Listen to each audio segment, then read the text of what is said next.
Hello दोस्तों, नमस्कार। दिन भर की बड़ी खबर बिना देरी के आपको बताएंगे, जहां पर सबसे पहले बताएंगे जम्मू कश्मीर के पुंछ में आतंकियों का सेना की गाड़ी पर बहुत बड़ा हमला। 3 सप्ताह में दूसरी बार सुरक्षा बलों को बनाया निशाना। जी हां, जम्मू कश्मीर के पुंछ सेक्टर में शुक्रवार को भारतीय सेना के वाहन पर आतंकियों द्वारा हमला किए जाने की घटना सामने आई है। शुक्रवार शाम पुंछ जिले के खनेतर क्षेत्र में आतंकवादियों ने सेना के वाहनों पर घात लगाकर हमला किया, जिसके बाद जवानों को जवाबी फायरिंग करनी पड़ी। अभी तक किसी के घायल होने या मौत की कोई रिपोर्ट सामने नहीं है। फिलहाल गोलीबारी जारी है। इलाके को खाली कराकर सेना सर्च ऑपरेशन चला रही है। अभी ये स्पष्ट नहीं है कि दूसरी तरफ से कितने आतंकी छुपे हुए हैं। खबरों के मुताबिक पुंछ में सड़क के पास स्थित एक पहाड़ी से 2 राउंड फायरिंग सेना की गाड़ी पर की गई। इस घटना में सेना के एक वरिष्ठ अधिकारी का वाहन क्षतिग्रस्त हो गया। रिपोर्ट्स की माने तो पीर पंजाल रेंज के अंतर्गत राजौरी और पुंछ सेक्टर 2003 से आतंकवाद से मुक्त थे, लेकिन अक्टूबर 2021 के बाद से यहाँ बड़े हमले फिर से शुरू हो गए हैं। पिछले 7 महीनों में अधिकारी और कमांडो सहित 20 भारतीय सैनिक यहां मारे जा चुके हैं। पिछले 2 वर्षों में इन क्षेत्रों में बड़ी कार्रवाई में 35 अधिक सैनिक मारे गए। जी हां दोस्तों, बहरहाल लगातार जिस प्रकार से आतंकी हमले हो रहे हैं दोस्तों जम्मू कश्मीर में, ये कहीं ना कहीं दर्शाता है कि पाकिस्तान आज भी सुधरने वाला नहीं है, और जब तक उसको असली गोली या असली इलाज नहीं मिल जाता वो शांत नहीं बैठने वाला। इस पर दोस्तों आपका क्या सुझाव होगा? मोदी सरकार को बताइएगा जरूर इन आतंकियों को लेकर, जो लगातार भारत के संप्रभुता और अखंडता को चोट पहुंचाने की कोशिश कर रहे हैं। साथ ही साथ अगली खबर आपको बता दें, जहां ऋषि सुनक जी ने लंदन पहुंचे, राजनाथ सिंह को दे दिया बहुत बड़ा झटका। जी हां दोस्तों, पीओके की यात्रा पर ब्रिटेन की राजदूत, जिसके बाद उठे कई सवाल। बता दें 22 साल बाद भारत के रक्षा मंत्री ब्रिटेन की यात्रा पर गए थे। सोमवार को रक्षा मंत्री राजनाथ सिंह ब्रिटेन पहुंचे और बुधवार को उन्हें प्रधानमंत्री ऋषि सुनक से मुलाकात की। हालांकि इसी दौरान यूके ने भारत की पीठ में खंजर घोंपने का काम किया। इस दिन पाकिस्तान में ब्रिटिश उच्चायुक्त ने भारत को चढ़ाने वाला एक दौरा किया। ये दौरा मीरपुर का था, जो भारत के कश्मीर का हिस्सा है, लेकिन इसे अवैध रूप से पाकिस्तान ने कब्जाया हुआ है। ब्रिटिश उच्चायुक्त की यह बेहद सोची समझी यात्रा थी, जिस पर सभी का ध्यान गया। पाकिस्तान के ब्रिटिश उच्चायुक्त ने जेन मैरियट ने ट्वीट करते हुए मीरपुर की 4 तस्वीरें शेयर की। उन्होंने लिखा कि मीरपुर से सलाम, ब्रिटेन और पाकिस्तान के लोगों के बीच आपसी संबंधों का केंद्र। 70% ब्रिटिश पाकिस्तानी जड़ें मीरपुर से हैं, जिससे हमारा साथ मिलकर काम करना प्रवासी हितों के लिए महत्वपूर्ण हो गया है। अपने आतिथ्य के लिए धन्यवाद। मीरपुर पीओके में आता है, जो कि भारत और पाकिस्तान के बीच विवाद वाली जगह है। दोस्तों आपको बता दें कि किसी भी विदेशी राजनयिक का पीओके में जाना एक विवाद बन जाता है, लेकिन ब्रिटिश राजनयिक की यह यात्रा तब हुई जब भारतीय रक्षा मंत्री राजनाथ सिंह ब्रिटेन की यात्रा पर थे। वहीं मीरपुर जाने का फैसला उन्होंने तब चुना जिस दिन रक्षा मंत्री और ब्रिटिश पीएम ने आपस में मुलाकात की। उनके ट्वीट पर लोगों ने उन्हें याद दिलाया कि वो पाकिस्तान के कब्जे वाले कश्मीर में खड़ी है। जेन मैरियट पाकिस्तान में पहली महिला ब्रिटिश उच्चायुक्त है। आपको यह भी बता दें कि इससे पहले पिछले साल अमेरिका की ओर से भी कुछ ऐसी ही हरकत देखने को मिली थी। पाकिस्तान में अमेरिका के राजदूत डोनाल्ड ब्लूम ने गिलगिट बाल्टिस्तान का दौरा किया था। यह भी पाकिस्तान के कब्जे वाले कश्मीर का हिस्सा है। उनकी इस यात्रा के बाद भारत के विदेश मंत्रालय ने कहा था कि जम्मू कश्मीर का पूरा केंद्र शासित प्रदेश भारत का अभिन्न अंग है। हम इस पर कायम है। अंतर्राष्ट्रीय समुदाय से हम आग्रह करना चाहेंगे कि हमारी संप्रभुता का सम्मान करें। लेकिन दोस्तों अब ऐसे में राजनाथ सिंह जी का ब्रिटेन जाना और ब्रिटेन की इस उच्चायुक्त का पीओके का दौरा करना कहीं ना कहीं ये बहुत बड़े सवाल खड़े करता है। इसको आप किस नजरिए से देखते हैं दोस्तों, अपनी राय अवश्य दीजिएगा। अगली खबर की बात करें, जहां पर भारत अगर हाथ पीछे खींच ले तो इस देश में ना मिलेगा इलाज, ना पढ़ पाएंगे बच्चे, दुश्मन कर देगा, इसका खात्मा कहीं का नहीं रह जाएगा। ये मालदीव बता दें दुनिया के कई देशों की आर्थिक, मेडिकल और यहाँ तक की सैन्य मदद भी करता है भारत।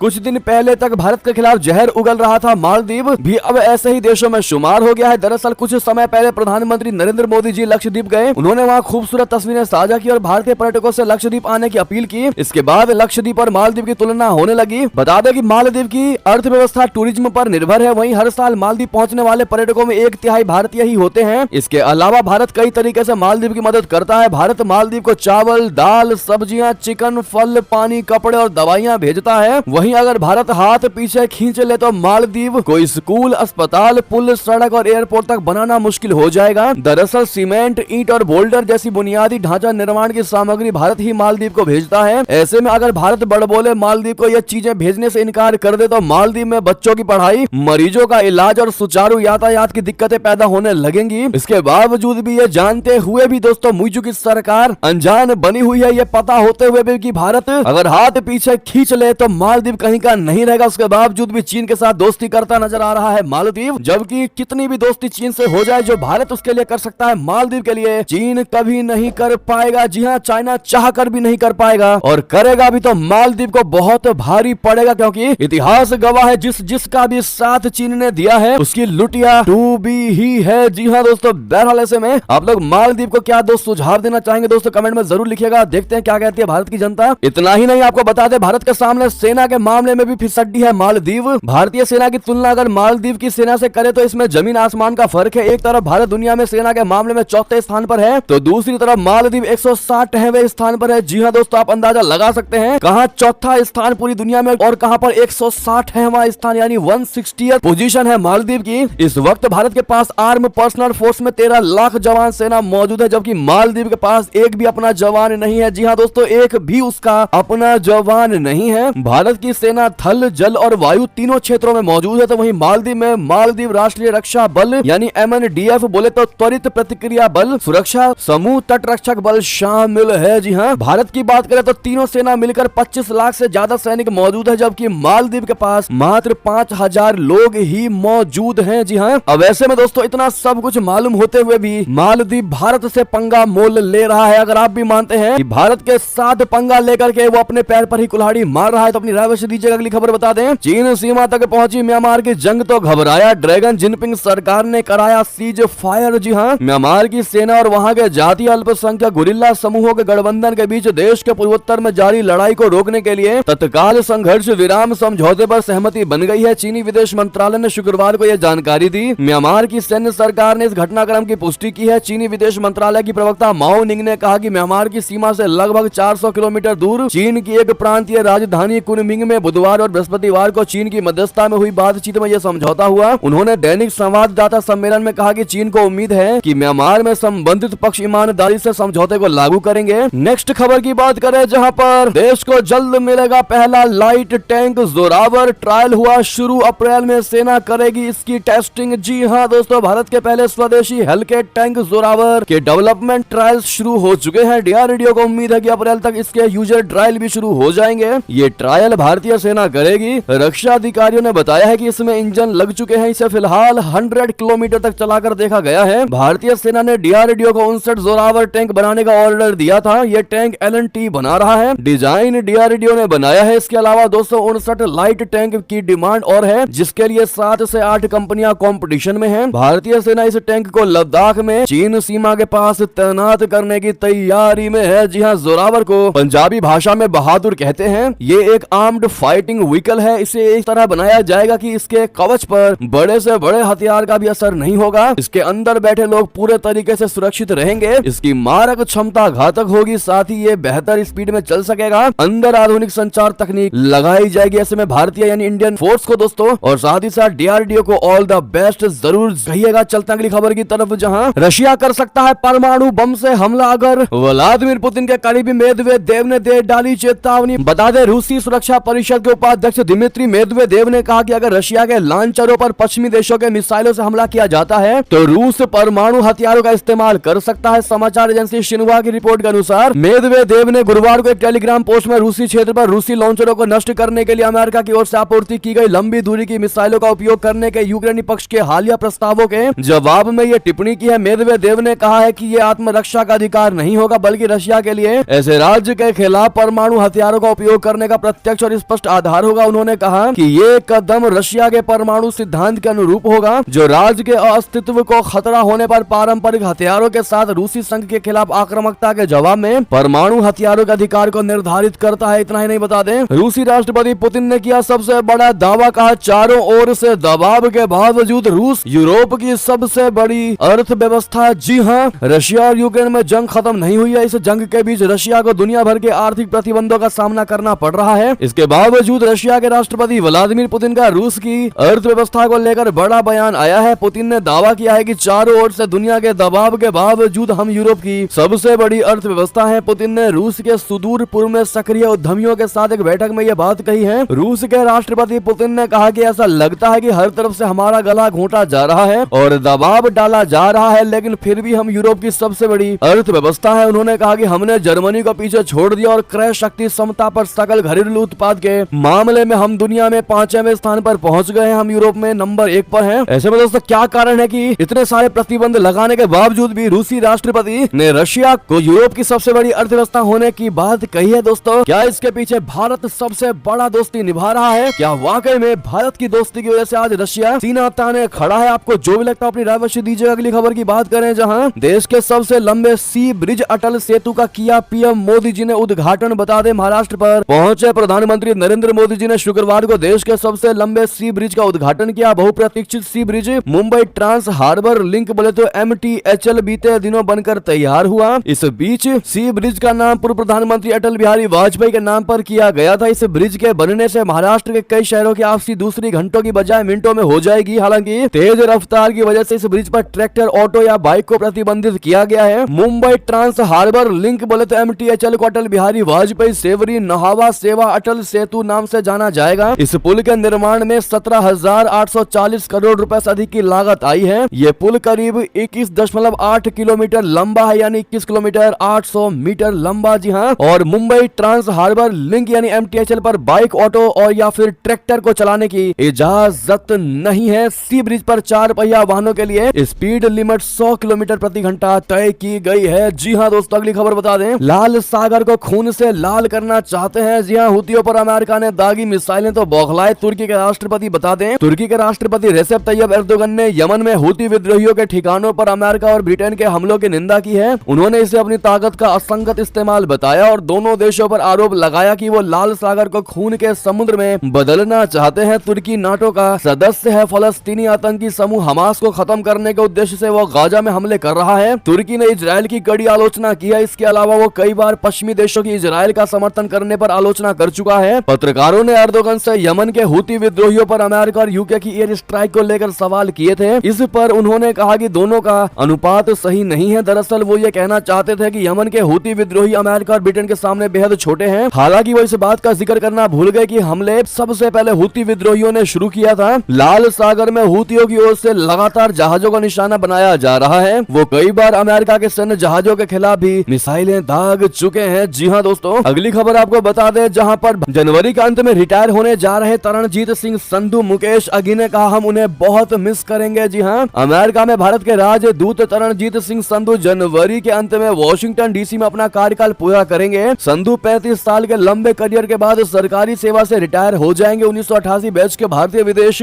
सेवा अधिकारी संधू ने 2020 की शुरुआत से DC में राजदूत के रूप में कार्य किया। उन्होंने डोनाल्ड ट्रंप और फिर जो बाइडेन के नेतृत्व वाले 2 अलग अलग प्रशासनों के साथ काम करके ट्रांस इनिशियल पीरियड को भी पार किया, जिससे रिश्ते को एक नया रूप मिला। उन्होंने 2013 और 2016 के बीच मिशन के उप प्रमुख के रूप में भी कार्य किया, जब उन्होंने विदेश मंत्री जयशंकर जी के अधीन काम किया, जो उस समय DC में राजदूत के रूप में नए कार्यरत थे। संधू के अमेरिका में पहली पोस्टिंग 1998 में परमाणु परीक्षणों के मद्देनजर अमेरिकी कांग्रेस को संभालने वाले एक युवा राजनीतिक अधिकारी के रूप में हुई थी। इससे उन्हें अमेरिकी राजनीति में गहरी पकड़ मिली, जिससे उन्हें बाद के कार्यकाल में मदद मिली। उन्होंने न्यूयॉर्क में संयुक्त राष्ट्र में भारत के स्थायी मिशन में भी काम किया है। अब ऐसे में दोस्तों, संधू पिछले जनवरी में सेवानिवृत्त होने वाले थे, लेकिन सरकार ने अमेरिका के साथ संबंधों के महत्व और वॉशिंगटन में राजनीति पर पकड़ को देखते हुए उन्हें 1 साल का विस्तार दे दिया था। जी हाँ, अब ऐसे में उनके रिटायर होने के लिए दोस्तों, सेवानिवृत्त होने के लिए जो कुछ कहना चाहेंगे कमेंट में जरूर लिखिएगा। साथ ही साथ अगली खबर बता दें, DRDO का बड़ा कारनामा, नई जनरेशन आकाश मिसाइल का टेस्ट हुआ सफल। आखिर क्यों कांपने लगे दुश्मन, बता दें, भारत ने शुक्रवार को नई पीढ़ी की आकाश मिसाइल का सफल फ्लाइट टेस्ट किया। ओडिशा के तट पर स्थित चांदीपुर के एकीकृत परीक्षण रेंज यानी ITR से DRDO की ओर से यह टेस्ट किया गया। ये परीक्षण बहुत कम ऊंचाई पर उच्च गति वाले मानव रहित हवाई लक्ष्य के खिलाफ था। इस दौरान वेपन सिस्टम के जरिए टारगेट को सफलता पूर्वक रोका गया और फिर नष्ट कर दिया गया। इस सफल फ्लाइट टेस्ट ने यूजर ट्रायल्स के लिए आगे का रास्ता दिखाया है। अधिकारियों ने कहा कि इससे स्वदेशी रूप से develop radio frequency seeker launcher, multi function radar व command control and communication system के साथ मिसाइल से लैस कंप्लीट वेपन सिस्टम के कामकाज को मान्यता मिली है। जी हाँ, अगली खबर बता दें, अमेरिकी थिंक टैंक ने खोली चीन के जासूसी जहाजों की पोल तो भड़का ग्लोबल टाइम्स, उगलने लगा जहर। जी हाँ, रिसर्च के नाम पर चीन का जहाज हिंद महासागर में आया था। इसको लेकर अमेरिका के think tank centre for strategic and international studies की ओर से हाल में एक रिपोर्ट जारी की गई थी, यानी CSIS की ओर से हाल ही में रिपोर्ट जारी किया गया था। इसमें कहा गया था कि चीन का यह सर्वेक्षण जहाज ऐसी जानकारी दे सकता है जो चीन की सेना के काम आ सकती है, जैसे संघर्ष के दौरान पनडुब्बियों को कैसे चलाना है। अमेरिका की इस रिपोर्ट से चीन बौखला गया है, क्योंकि उसके प्लान की पोल अब दुनिया के सामने खुल चुकी है। चीन ने थिंक टैंक पर भड़कते हुए इसे रूढ़िवादी बताया है। बीजिंग मान रहा है कि यह रिपोर्ट जानबूझकर ऐसे समय में जारी किया गया है जब मालदीव के राष्ट्रपति मोहम्मद मुइज़ चीन की यात्रा पर गए हैं। चीन ने माना कि भारत के दबाव में श्रीलंका ने अपने जल क्षेत्र में प्रवेश करने वाले चीन सहित विदेशी अनुसंधान जहाजों का निलंबित निलंबित करने की घोषणा की है। थिंक टैंक के आरोपों का जब चीन ने जवाब न दे सका तो उसने कीचड़ उछालना शुरू कर दिया। उसने कहा कि कुछ देशों को हिंद महासागर में चीन के खतरे की कहानी गढ़ने की जरूरत है। इसके बाद ग्लोबल टाइम्स ने CSIS का इतिहास खोज निकाला। जी हाँ दोस्तों, अगली खबर की बात करें जहां पन्नू की हत्या की साजिश में शामिल आरोपी निखिल को फिर मिला तगड़ा झटका। अदालत ने सबूत देने से कर दिया इनकार। जी हाँ, खालिस्तानी आतंकवादी गुरपतवंत सिंह पन्नू की हत्या की साजिश रचने के आरोपी निखिल गुप्ता की मुश्किलें कम होने का नाम नहीं ले रही है। अमेरिका की एक अदालत ने बचाव सामग्री यानी सबूत देने के अनुरोध को अस्वीकार कर दिया है। दरअसल अमेरिकी सरकार ने चेक गणराज्य की जेल में बंद भारतीय नागरिक निखिल को बचाव सामग्री प्रदान करने को लेकर आपत्ति जताई थी। सरकार का कहना है कि वो न्यूयॉर्क की अदालत में पेशी और मामले में अभियोग के बाद ही जानकारी प्रदान करेगी। निखिल गुप्ता पर संघीय अभियोजकों ने पिछले साल नवंबर में एक अभियोग में खालिस्तानी अलगाववादी गुरपतवंत सिंह पन्नून को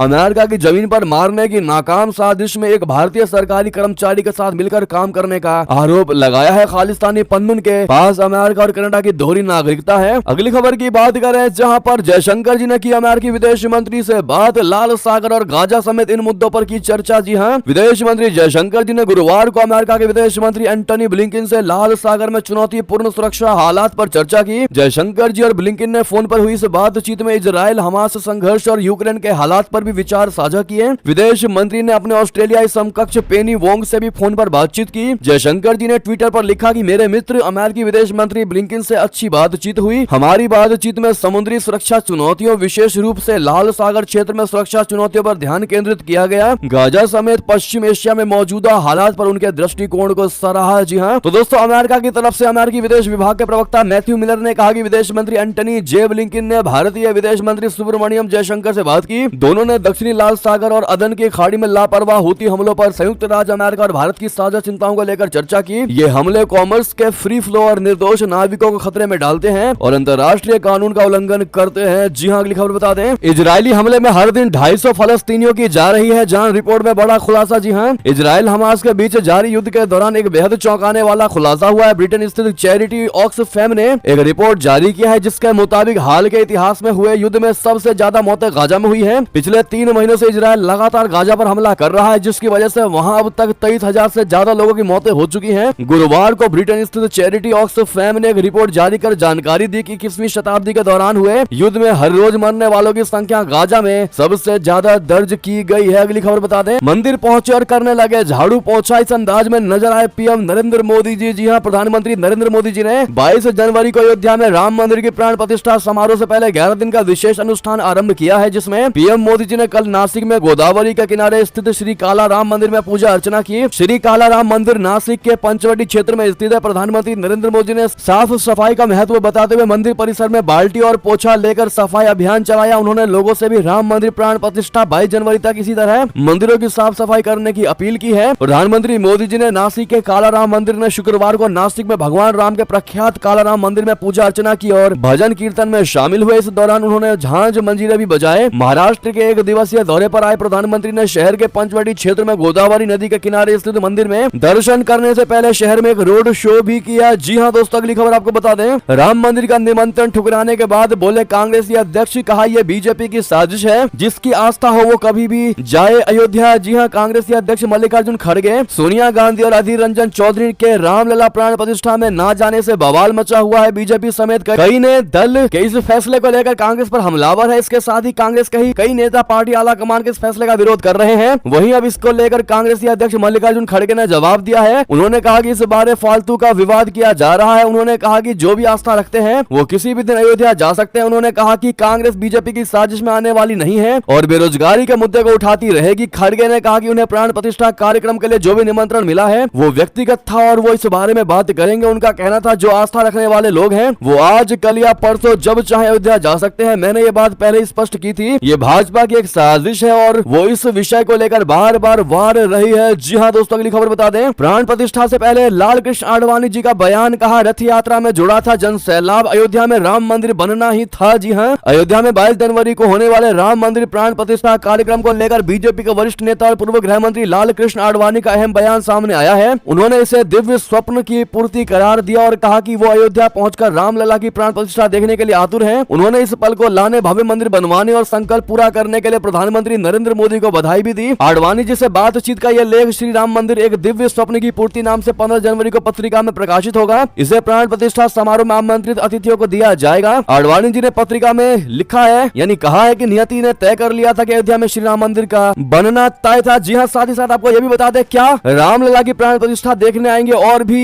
राज्यों के चीफ मिनिस्टर, सीएम, मुख्यमंत्री, या फिर नहीं, क्योंकि केवल योगी आदित्यनाथ जी को ही भेजा गया है न्योता। जी हाँ, अभी तक केवल एक ही मुख्यमंत्री को रामलला की प्राण प्रतिष्ठा के लिए निमंत्रण मिला है और वो खुद यूपी के सीएम योगी आदित्यनाथ जी हैं। दोस्तों, इस भव्य समारोह में शामिल होने के लिए दलितों, कार सेवकों और कई अन्य प्रमुख हस्तियों के परिवारों को आमंत्रित किया गया है, सेलिब्रिटीज को आमंत्रित किया गया है, लेकिन सरकार ने योगी आदित्यनाथ को छोड़कर किसी भी मुख्यमंत्री को अब तक निमंत्रण नहीं भेजा है। आपको क्या लगता है दोस्तों, क्या वजह रही होगी? साथ ही साथ आपको बता दें, अयोध्या में प्रतिदिन 30,000 लोगों के रुकने का इंतजाम करेगी योगी सरकार। होटल के दामों पर भी होगा कंट्रोल। जी हाँ, कई महीनों में अनेक राज्यों का दौरा कर चुके उत्तर प्रदेश के मुख्यमंत्री मेजबान के रूप में 22 जनवरी के बाद लोगों को आमंत्रित भी कर चुके हैं। लिहाजा उनके रहने, खाने, रुकने, साफ सफाई की मुकम्मल व्यवस्था हो, इसके लिए सीएम योगी जी ने खुद खाका तैयार कर अफसरों को टास्क दे दिया है। योगी सरकार के निर्देश पर शासन प्रशासन स्तर पर फिलहाल प्रतिदिन 30,000 लोगों के रुकने की व्यवस्था की जा रही है। श्रद्धालुओं की संख्या को देखते हुए इसमें और इजाफा किया जाएगा। विगत दिनों रामनगरी आए योगी आदित्यनाथ जी ने निरीक्षण व समीक्षा बैठकों में साफ सफाई, आतिथ्य, स्वागत व अच्छा व्यवहार हर हाल में सुनिश्चित करने को कहा था। जी हाँ, साथ ही साथ आपको बता दें, राष्ट्रपति द्रौपदी मुर्मू जी को भी मिला है प्राण प्रतिष्ठा का न्योता। सामने आई है ये तस्वीर जो आप स्क्रीन पर देख पा रहे होंगे। राष्ट्रपति द्रौपदी मुर्मू जी को रामलला की प्राण प्रतिष्ठा का न्योता मिल चुका है। इससे पहले गुरुवार को उपराष्ट्रपति जगदीप धनखड़ को भी रामलला की प्राण प्रतिष्ठा का निमंत्रण मिला था। अब ऐसे में दोस्तों, आप लोगों का कमेंट में जय श्री राम लिखना तो बनता ही है। भारी मात्रा में जय श्री राम कहिएगा और सामने लाइक का बटन है, जरूर लाइक करिएगा। बहरहाल दोस्तों, ऐसे में अगली खबर की बात करें, जहां नीतीश लालू में शुरू हुई बड़ा भाई बनने की सियासी लड़ाई। सीट बंटवारे पर महागठबंधन में चरम पर शीत युद्ध। बता दें, परिवार में बड़े भाई को जेठ वंश यानी ज्येष्ठ वंश यानी सामान्य हिस्सा से कुछ अधिक देने मिलने की परंपरा रही है। नीतीश कुमार जब तक एनडीए के साथ थे, उन्होंने बड़े भाई की भूमिका भी निभाई और भाजपा ने बड़ा भाई मानकर उन्हें नीचे से उठाने का काम किया। वर्ष 2014 में नीतीश की पार्टी जेडीयू ने सिर्फ 2 सीटें लोकसभा में जीती थी। भाजपा ने 2019 में उन्हें बड़ा भाई मानते हुए बराबरी पर खड़ा होने का मौका दिया। जितनी सीटों पर भाजपा लड़ी, उतनी ही सीटें जेडीयू को भी दी। सीट बंटवारे का काफी पहले से जेडीयू के नेता नीतीश को बड़ा भाई बताकर जेठ वंश की मांग कर रहे थे। इंडी अलायंस में जेडीयू के शामिल हो जाने के बाद फिर ये लड़ाई जोर पकड़ रही है कि बड़ा भाई नीतीश कुमार है या फिर लालू प्रसाद यादव। बहरहाल दोस्तों, इस पर आपकी जो भी राय हो जरूर बताइएगा। ये थी अभी की सारी बड़ी खबरें। आपको हमारी खबर कैसी लगी? आशा करता हूँ बहुत अच्छी लगी होगी। अगर थोड़ी भी अच्छी लगी तो इस वीडियो को दोस्तों में, भाइयों में, साथियों में, रिश्तेदारों में शेयर अवश्य कर दीजिएगा और अभी कर दीजिए इस वीडियो को लाइक, चैनल कर दीजिए सब्सक्राइब, बेल आइकन दबाइए, साथ ही कमेंट बॉक्स में लिख दीजिएगा जय हिंद जय भारत। और यहाँ तक बने रहने के लिए आप सभी का बहुत बहुत धन्यवाद। जय श्री राम।